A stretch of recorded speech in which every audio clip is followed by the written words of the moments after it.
আজকে মূলত আমাদের মৎস্য আইন বাস্তবায়নের লক্ষ্যে উপজেলা নির্বাহী অফিসার জনাব তারেক হাসান এর নেতৃত্বে একটি মোবাইল কোর্ট পরিচালনা করা হয়। এখানে আরকি এই স্থানটাই হচ্ছে আমাদের নলডাঙ্গা ইউনিয়নের নৈহাটি বাওর।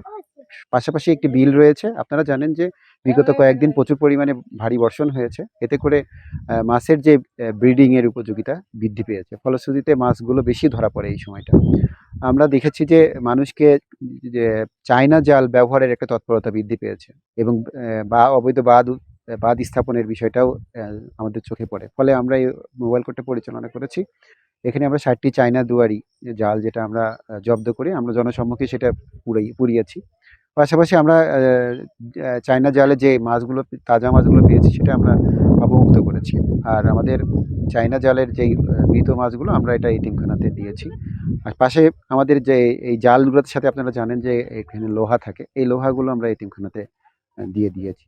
মূলত এই অভিযানটি আসলে একটি মেসেজ যে এই জালটি অপব্যবহার রোধ করার জন্য আমরা যে তৎপর আছি এই এটা মাসব্যাপী চলবে। এটা আমরা ১৭টি ইউনিয়নে এটা পরিচালনা করব।